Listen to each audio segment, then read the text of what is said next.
నమస్కారం. జై శ్రీరామ్. ప్రస్తుతానికి నేను ఎక్కడున్నాను? వెనక చూసినట్లయితే నేను అయోధ్యలోనే ఉన్నాను అని మనం చెప్పుకోవాలి. నిజమే. అసలు అయోధ్య అంటే ఎక్కడో ఉంది, మనం అయోధ్య దగ్గర లేము అని మనం అనుకుంటామేమో, కానీ భారతీయులందరి మనస్సులో అయోధ్య అన్నది ఉంది.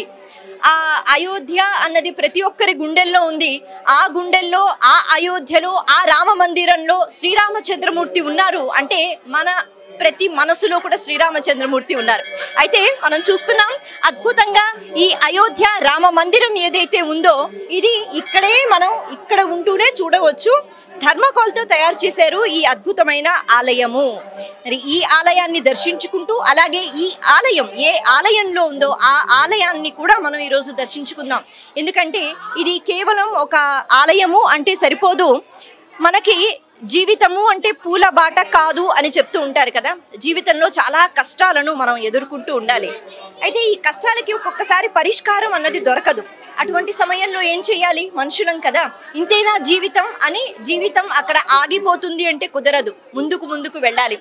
శ్రీ మహావిష్ణువు ఈ దశావతారాల్లో ముఖ్యంగా పరిపూర్ణ అవతారము అయిన రామావతారంలో నరుడు అంటే మనిషి ఏం తలుచుకున్నా అది సాధించగలుగుతాడు. అంటే మంచి పనులకు మాత్రమే అలా సాధించగలుగుతాడు. దృఢ సంకల్పం అన్నది ఉండాలి. ఎన్ని కష్టాలు నష్టాలు ఉన్నా అవన్నిటినీ కూడా దాటి హాయిగా సుఖంగా ప్రయాణం చేయగలుగుతాడు, ఆనందాన్ని పొందగలుగుతాడు. కాకపోతే ధర్మాన్ని సత్యాన్ని పాటిస్తూ అన్న విషయాన్ని రామచంద్రమూర్తి చెప్పారు.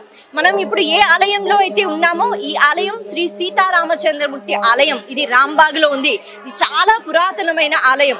సుమారు ఒక 400 సంవత్సరాల క్రితం ఆలయం.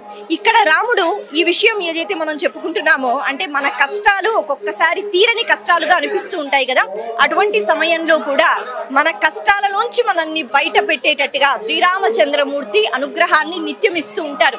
రామ అని మనస్ఫూర్తిగా స్మరించుకుంటే చాలు. అలా ఒక మహాభక్తుడు ఇక్కడ ఈ ఆలయాన్ని నిర్మించడం అంటే ఏ రకంగా తన కష్టాలను రామచంద్రమూర్తి తీర్చారు, ఏ రకంగా భక్తి శ్రద్ధలతో ఈ గొప్ప ఆలయం అన్నది నిర్మించారు, దీని గురించి కూడా మనం చెప్పుకుందాం. ప్రస్తుతానికైతే అయోధ్య రామ మందిరంతో పాటు రాంబాగ్లో ఉన్న రామ మందిరం.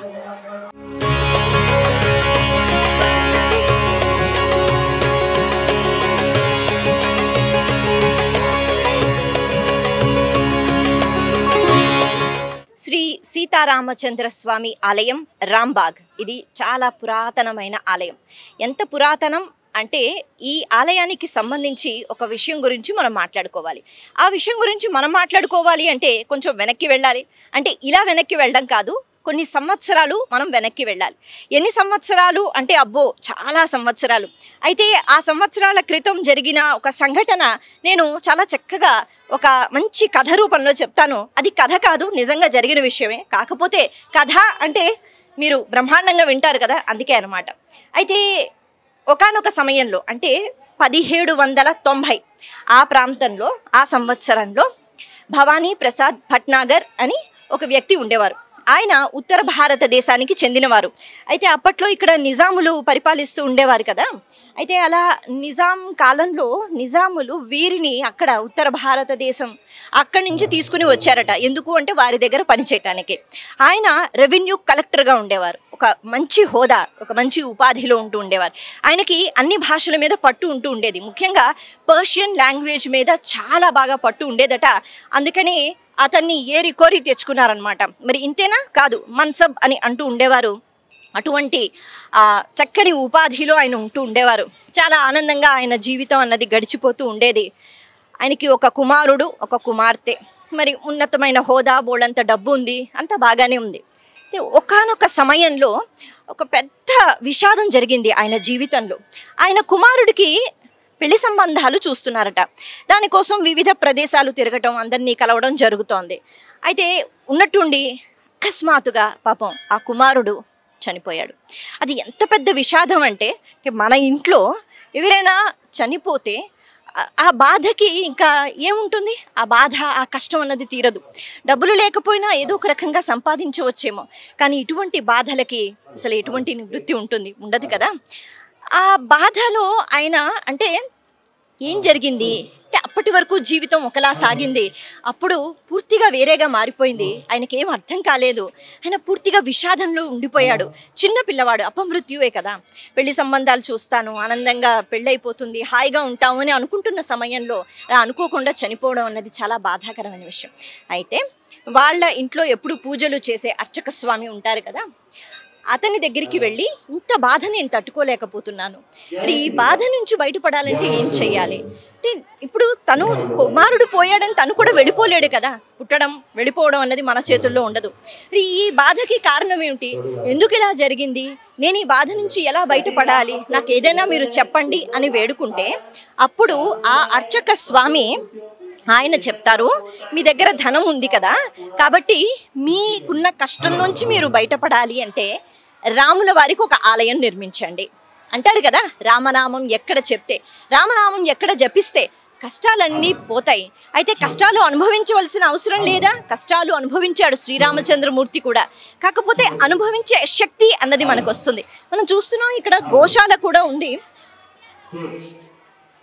ఎన్నో గోవులు ఇక్కడ మనకి కనిపిస్తున్నాయి. గోవు అనేటప్పటికి 33 కోట్ల దేవతలు గోవులో ఉంటారు అని అంటారు.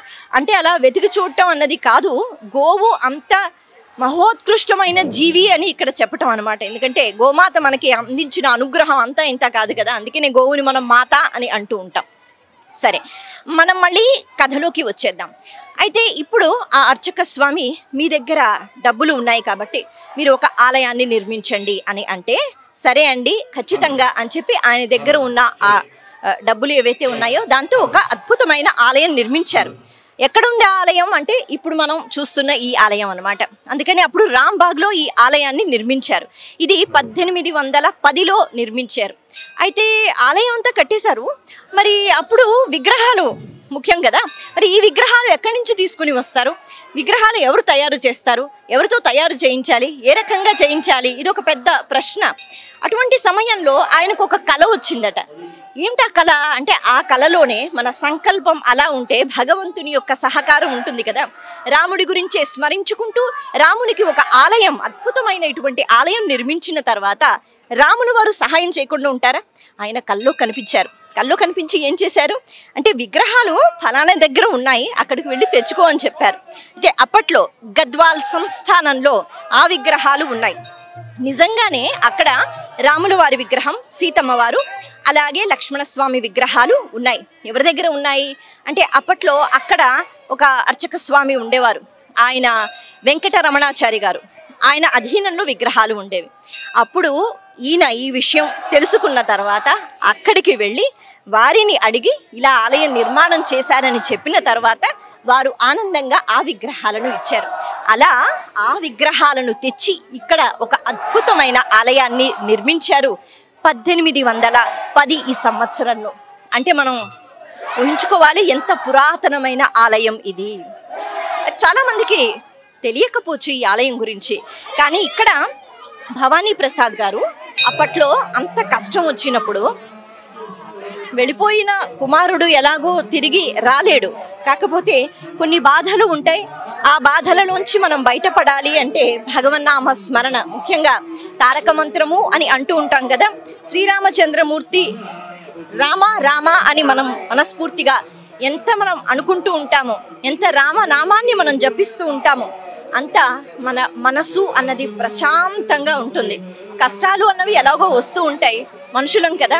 అలాగే రామచంద్రమూర్తి జీవితానికి సంబంధించి కూడా బోల్డన్ని కష్టాలు ఆయన కూడా భరించారు. కానీ ఏ రోజు ధైర్యాన్ని విడిచిపెట్టలేదు, ఏ రోజు ధర్మాన్ని విడిచిపెట్టలేదు, ఏ రోజు సత్యాన్ని విడిచిపెట్టలేదు. అదే నిరూపణ చేస్తూ రామచంద్రమూర్తి కూడా మనం మనుషులం, మనకి కష్టాలు వస్తాయి, కాకపోతే ఓర్పుతో సహనంతో కష్టాలను ఎదుర్కోవాలి అని ఏ రకంగా అయితే భవానీ ప్రసాద్ గారికి ప్రశాంతతని ఇచ్చారో, అలా ఇక్కడ రాముల వారు అప్పటి నుంచి ఇప్పటి వరకు అందరి కష్టాలు తీరుస్తూ, ఒకవేళ భరించలేని కష్టాలైతే అది భరించే శక్తిని కూడా భక్తులకు ఇస్తూ ఆయన చక్కగా కొలువు తీరి ఉన్నారు. మరి కాసేపట్లో మనం ఆలయం లోపలికి వెళ్ళి ఆ దివ్య మంగళ స్వరూపాలని కూడా చూసి స్వామివారి యొక్క అనుగ్రహాన్ని పొందుదాం.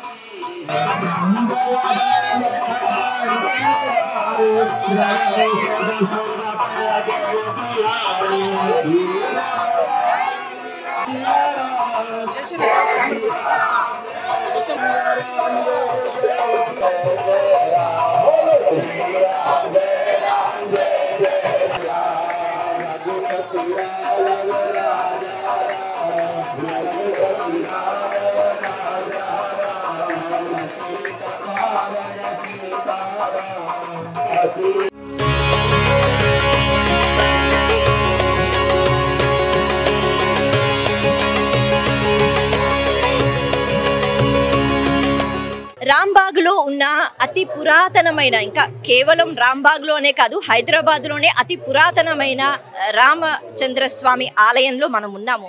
అయితే ఈ ఆలయాన్ని మనం ఇప్పుడు ఇలా దర్శించుకుంటున్నాము. ఈ ఆలయంతో ఎప్పటి నుంచో సంబంధం ఉన్నవారు ఉన్నారు.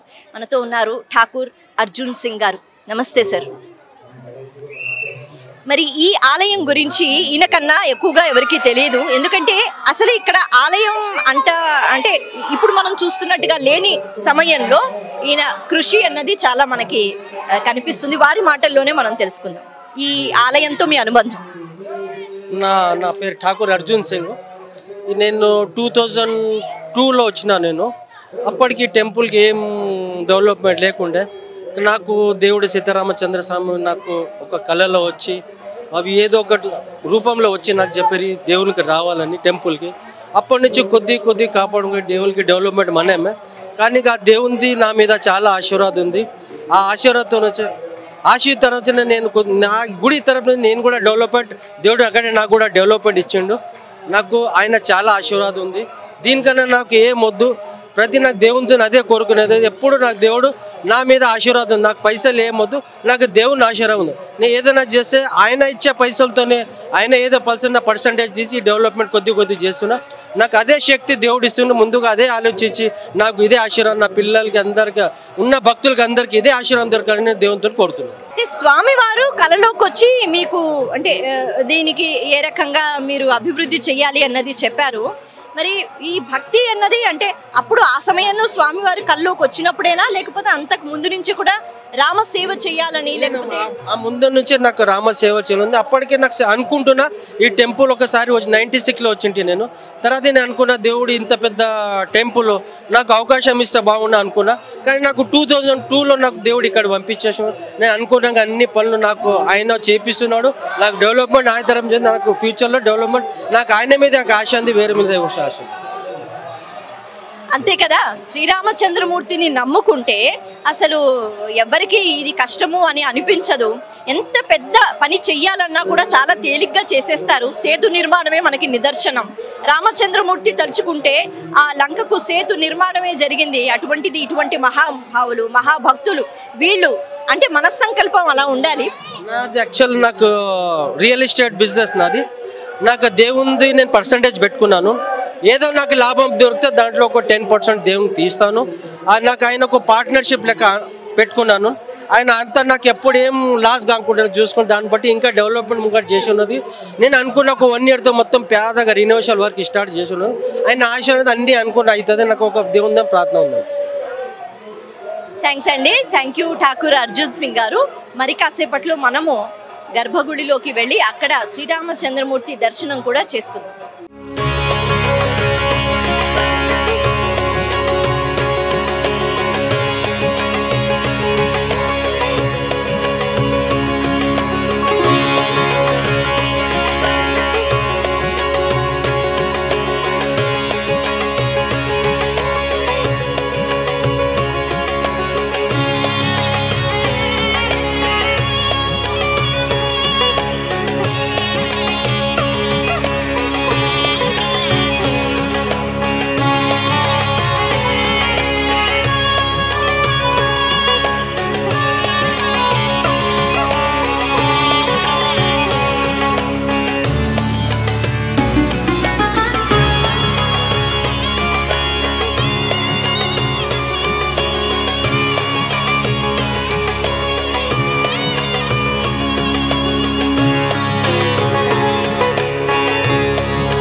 మనము శ్రీరామచంద్రమూర్తి ఆలయము రాంబాగ్లో, ఇది హైదరాబాద్లోనే అతి పురాతనమైన ఆలయం. ఈ ఆలయంలో ఉన్నాం. ఇక్కడ మనం ప్రధాన అర్చకులతో మాట్లాడి ఈ స్వామివారి యొక్క మహిమ ఏంటి, అలాగే ఎంత పురాతనమైన ఆలయం ఇది, ఇక్కడ స్వామివారి అనుగ్రహం పొందటానికి భక్తులు ఏ రకంగా వస్తూ ఉంటారు, ఎన్నో నిదర్శనాలు ఉంటాయి కదా ప్రతి ఆలయానికి.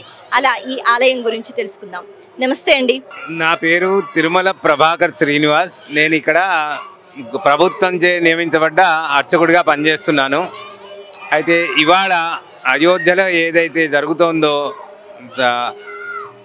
అంకురార్పణ ప్రాణ ప్రతిష్ఠ జరుగుతోంది.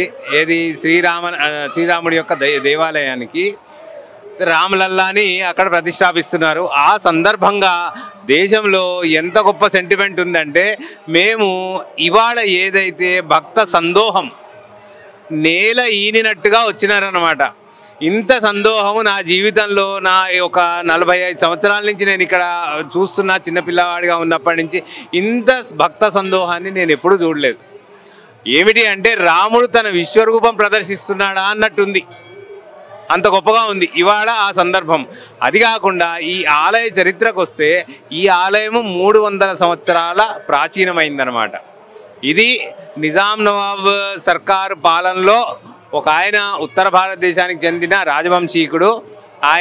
ఆయనకి కొన్ని అద్భుతాలు జరగబట్టి ఆయన ఇక్కడ ఏవైతే పెరుమాళ్ళు ఉన్నారో వాళ్ళు గద్వాల్లో ఉంటే, ఆయన స్వప్నంలో ఆయనకు దర్శనమైతే ఆయన వెళ్ళి వెతుక్కొని తీసుకొచ్చి తర్వాత ఇక్కడ ప్రతిష్టాపించాడు. తర్వాత ఈ గుడి కాంప్లెక్స్ మొత్తం కట్టించినాడు అనమాట. ఈ గుడి వెనకాల ఎంతో మాన్యం కూడా ఉండేది. అవన్నీ జరుగుతూ ఉండేవి. గత 300 సంవత్సరాలుగా ఇది అనూచానంగా జరుగుతోంది. ఈ ఆలయం యొక్క ప్రాశస్త్యం ఏమిటి అంటే, ఇక్కడ ఏ భక్తులైతే ఈ శ్రీరామచంద్రమూర్తిని, సీతాలక్ష్మణ ఆంజనేయ సమేత రామచంద్ర స్వామి మూర్తిని నమ్మకంతో విశ్వాసంతో నమ్ముకొని కొలుస్తారో వాళ్ళ కోరికలు అసాధ్యమైనది కూడా సాధ్యమవుతుంది అనమాట. అసంభవమైనది కూడా సంభవం అవుతుంది. అంత మహత్యం గల ప్రదేశం ఇది. ఆయన ఎలాగా అంటే, ఎన్నో సంఘటనలు, ఎన్నో అద్భుతాలు చూసాము. అవన్నీ వర్ణించాలి అంటే కొంతమంది పర్సనల్ లైఫ్స్ అవన్నీ ఇదవుతుంది అనమాట. అలాంటివి చెప్తే పబ్లిక్లో బాగుండదు. కానీ నా అనుభవము, మా కుటుంబానికి, మా వంశానికి శ్రీరామ రక్షగా ఉంటారు ఈయన శ్రీరామచంద్రస్వామి మూర్తి. మేము అదే విధంగా ఆయన్ని కొలుచుకుంటూ తరతరాలుగా చేసుకుంటూ వస్తున్నాం మేము. కాబట్టి మాకు ఏ లోటు రాకుండా, మాకు ఎప్పుడైతే ఏదన్నా అవసరం ఉంది అంటే అట్లా ప్రత్యక్షమై ఏదో రూపంలో మాకు మా ఆపదలు తీరుస్తాడనమాట. అంత మహత్యం గల స్వామి. మాకనే కాకుండా ఎవరైనా కానీ ఆ స్వామివారిని నమ్మకంతో భక్తితో కొలిస్తే వాళ్ళకి కొంగు బంగారంగా వెలసి ఉన్నాడనమాట. అది ఈ ఆలయం యొక్క ఈ ఇతిహాసం. అప్పుడు స్థాపించిన విగ్రహాలేనా అండి నేటికి మనం చూస్తుంది? అది ఎప్పుడైతే ఆలయ నిర్మాణంలో ఏవైతే పెరుమాళ్ళు, ఏదైతే మూల విరాట్టు తర్వాత ఉత్సవ విగ్రహాలు ఉన్నాయో ఇవే అప్పటికీ వస్తున్నాయి. ఈ మూల విరాట్ యొక్క ప్రత్యేకత ఏమిటి అంటే, అది ఏకశిలా ఫలకం అనమాట. ఏకశిలా విగ్రహం అంటే ఒక పెద్ద రాయిని తీసుకొని దాంట్లోంచి రాముడు, లక్ష్మణుడు, అమ్మవారు, ఇంకా కింద ఆంజనేయ స్వామిని చెక్కించారనమాట. ఇది కాకుండా ఇంకో ప్రత్యేకత ఏమిటయ్యా అంటే, ఈ శ్రీరాముడి చుట్టూ దశావతారాలు కూడా కనిపిస్తాయి. అమ్మపల్లిలో ఇలాంటి డిజైనే ఉంది, అలాంటిదే ఆ మోడల్లోనే ఇక్కడ కూడా చెక్కారు. అది కాకుండా కింద ఏవైతే ఉత్సవ విగ్రహాలు ఉన్నాయో అవి 700 సంవత్సరాల ప్రాచీన చరిత్ర గలది. అవి ఎక్కడ నిర్మాణం అయ్యాయి అంటే, కేరళలో అనంత పద్మనాభ స్వామి ఏ ప్రదేశంలో అయితే ఉంటారో దాన్ని అనంత శయనం అంటారు. అనంత శయనంలో నిర్మాణం అయి ఉన్నాయి. అయితే అది 700 సంవత్సరాల క్రితం ఒక పూజారి కుటుంబం వాటిని అలాగ కొలుస్తూ కేరళ నుంచి అలాగా కొన్ని తరతరాలుగా వస్తూ కొన్ని 100 సంవత్సరాలు, 400 సంవత్సరాలు అలా తిరగ్గా వాళ్ళు చివరికి గద్వాలకు వచ్చినారనమాట. గద్వాల్లో అలాగ ఉన్నారు వాళ్ళు, చాలా పేద పరిస్థితుల్లో ఉన్నారు. అప్పుడు అలాగ ఉండగా ఈ నిజాం నవాబ్ ఆస్థానంలో ఒక మంత్రి ఉండేవాడు, భట్నాగర్ గారు అని చెప్పి. ఆయన స్వప్నంలో ఈ పెరుమాళ్ళు దర్శనమిచ్చి, నేను ఇక్కడ ఉన్నాను, నన్ను తీసుకొచ్చి నన్ను ఆదరించి నాకు గుడి కట్టించండి అని ఆయనకి విజ్ఞప్తి చేశాడు. ఆయన ఇది వాస్తవమో కాదో అని చెప్పి కొంతమందిని పంపించి చూడగా నిజంగానే గద్వాల్లో ఈ పెరుమాళ్ళు కనిపించారనమాట. ఆ తర్వాత ఎవరైతే ఆ కుటుంబం ఉందో అంటే మా పూర్వీకులు 400 సంవత్సరాల క్రితం వాళ్ళు అలాగా వాళ్ళు ఏమన్నారంటే ఈ పెరుమాళ్ళని మాకు ఇస్తే మేము ఇక్కడ గుడి కట్టిస్తామని ఈయన అడిగితే ఆయన అన్నారు మేము ప్రాణమన్నా త్యాగం చేస్తాము కానీ ఈ పెరుమాళ్ళని మాత్రం మేము వీడము అంటే సరే పెరుమాళ్ళతో పాటు మీరు కూడా రండి అర్చకులుగా ఉందరు కానీ అని చెప్పగా అలా వచ్చి ఈ ఆలయ నిర్మాణం మొత్తం జరిగిన తర్వాత ఎంతో చాలా బాగా జరుగుతుంది.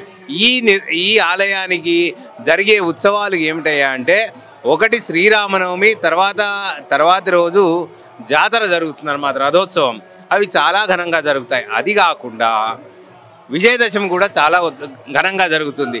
ఇంకా వైకుంఠ ఏకాదశి అది కూడా చాలా బాగా జరుగుతుంది. ఈ మూడే ప్రధానంగా ఈ రామాలయానికి జరిగే ఉత్సవాలు అన్నమాట. అది కృతజ్ఞతలండి. అలా వింటూ ఉంటే ఇంకా వినాలనే అనిపిస్తుంది. మరి రామ అనే ఆ నామంలో అంత పవిత్రత లేకపోతే శక్తి అన్నది ఉంటుంది. రామ కథ ఎంతసేపు మనకి ఎవరు చెప్పినా వినాలనే అనిపిస్తుంది. కృతజ్ఞతలండి, ధన్యవాదం. అదండి విషయం. మరి మనం చాలా అద్భుతమైన పురాతనమైన ఆలయ దర్శనం చేసుకున్నాము. ఇక్కడ శ్రీరామచంద్రమూర్తి యొక్క విగ్రహాల యొక్క శక్తి గురించి కూడా మనం తెలుసుకున్నాము. రామ అనే ఆ 2 అక్షరాలు తారక మంత్రం. ఇది ఎప్పుడు ఎక్కడ స్మరించుకున్నా దానికి ఒక నియమము అన్నది లేదు. అందుకే చెప్తారు కదా, భక్తితో స్మరించుకున్నా భక్తి లేకుండా స్మరించుకున్నా శ్రీ మహావిష్ణువు అనుగ్రహాన్ని ఇవ్వడానికి ఎప్పుడు సిద్ధంగా ఉంటారు. అయితే భక్తి శ్రద్ధలతో నమ్మకంతో రామ అని ఎప్పుడైతే మనం అనుకుంటామో అద్భుతాలు మన జీవితంలో కూడా మనకి కనిపిస్తాయి. శ్రీరామచంద్రమూర్తి ఎక్కడో లేరు, మన హృదయాలలో ఉన్నారు. ప్రతి స్థలం ఒక అయోధ్య. ఇంకా చెప్పాలి అంటే మన శరీరం ఒక అయోధ్య. అందులో ఉన్న మందిరం మన మనస్సు. ఆ మందిరంలో ఉన్న శ్రీరామచంద్రమూర్తి అంటే ఆయన వచ్చి కూర్చోవాలి కదా. మరి అలా మన మనసుని పవిత్రంగా ఉంచితే శ్రీరామచంద్రమూర్తి యొక్క అనుగ్రహం దేహమే దేవాలయం అనేటట్టుగా లోపల నుంచే మనం ఆ రామచంద్రమూర్తిని చక్కగా స్మరించుకోవచ్చు, దర్శించుకోవచ్చు. అటువంటి సత్సంకల్పం మనకి కలగాలి అని ఆ రామనామం స్మరించుకుంటూ మనమందరం కూడా కోరుకుందాం. జై శ్రీరామ్.